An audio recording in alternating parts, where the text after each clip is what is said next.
It's been a hot minute since we had our first official look at God of War Ragnarok, the follow-up to the record-breaking 2018 smash, which took Kratos away from the Greek pantheon and into the realm of Norse mythology.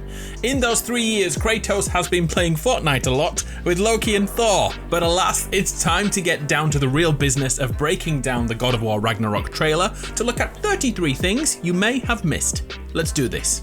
Oh, and if you haven't finished the 2018 game, please click off now, because spoilers are coming, boy.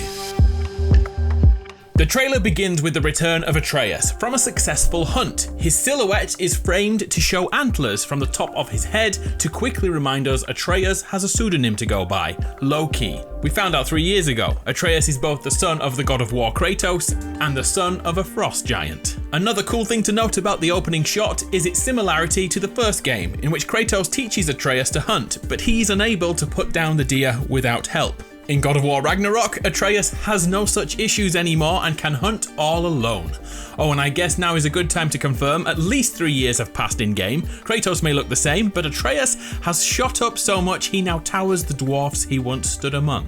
In the same scene later in the trailer, we also see Kratos holding this pouch. It may seem strange, but this is a reminder of his last task, to scatter his wife's ashes at the end of the 2018 game.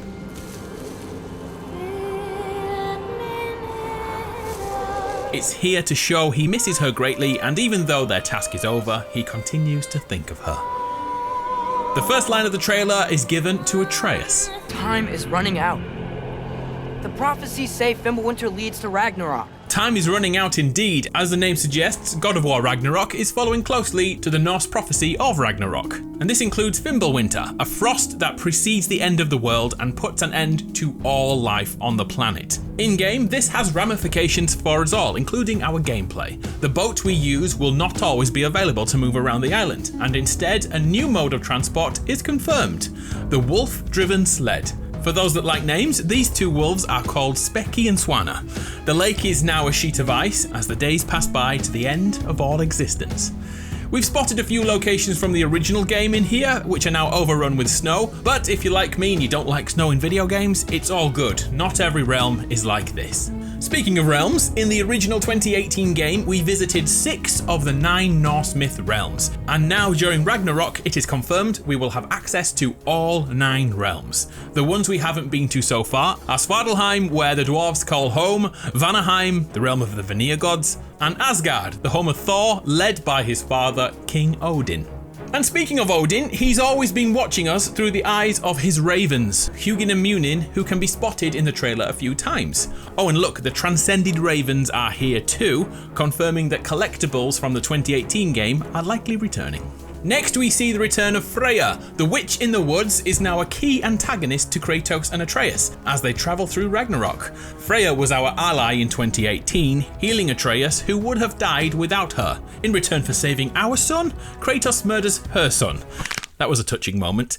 Okay, it didn't play out just like that, but that is why Freyja is now the enemy. Let's break it down a little. Her son Balder, still a baby, was destined to die, so Freyja used her witching ways to protect him from death, causing him to be immune from any kind of harm. But this was actually a curse and not a gift. Balder lost all feelings, which led him to go down a dark path of hatred towards his mother.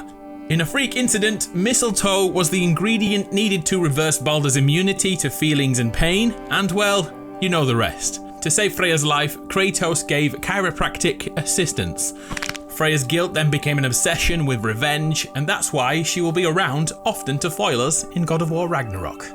I will parade your cold body from every corner of every realm and feed your soul to the vilest filth in hell. That is my promise. He saved your life. He robbed me of everything. There's one issue we should really note. In 2018, we were told that Odin cursed Freyja to never be able to harm a living creature for as long as she lived. Well, as you can see, that isn't true anymore. So this should confirm Odin will be in the game, as he is the only one with the power to remove that curse. The other main villain of the piece is none other than Thor. The visions Kratos saw at the end of the previous game are almost exactly the same as the reality when Thor comes to visit. Of course, Atreus is older, and finally Thor answers Kratos' question, vaguely.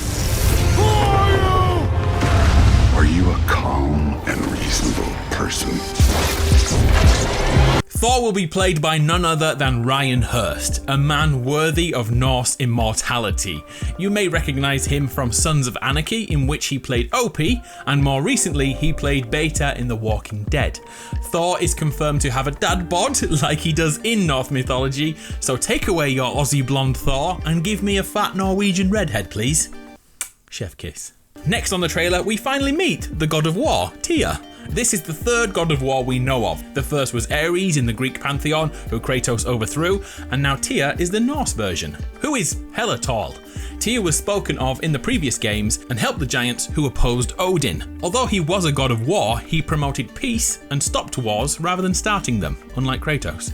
And now it seems he's alive and well, and hella tall.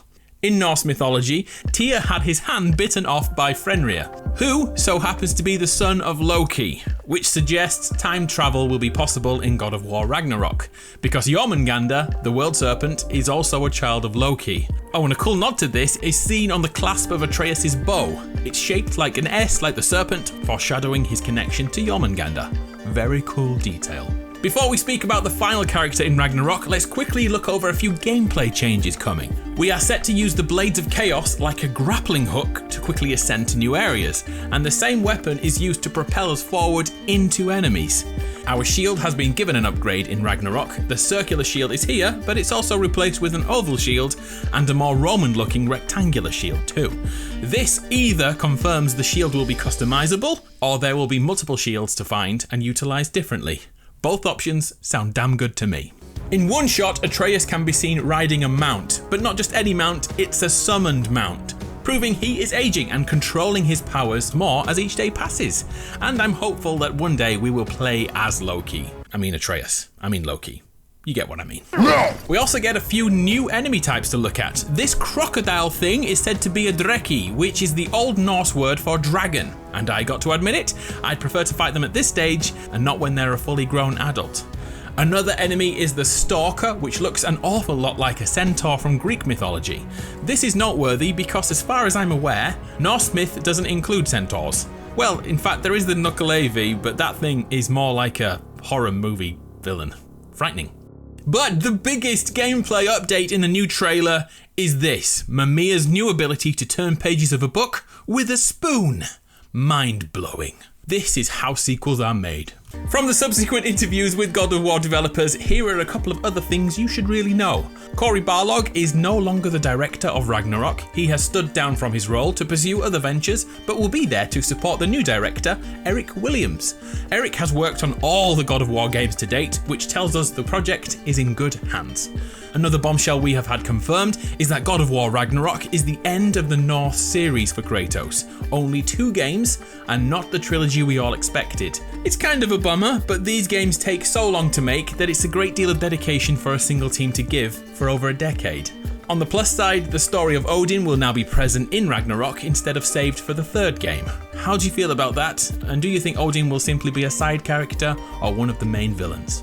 And finally, onto another new character, Angrboda, who in Norse myth is the bringer of grief. That sounds great, doesn't it? But look at her, she looks like butter wouldn't melt.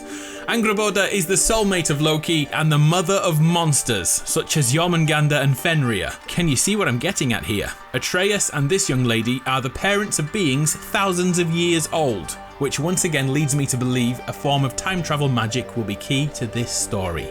It's unclear if this young lady will be a straight up love interest for Atreus or hopefully something much more difficult to define. And let's leave her with the final say. You'll get your answer soon enough. Well, some of them.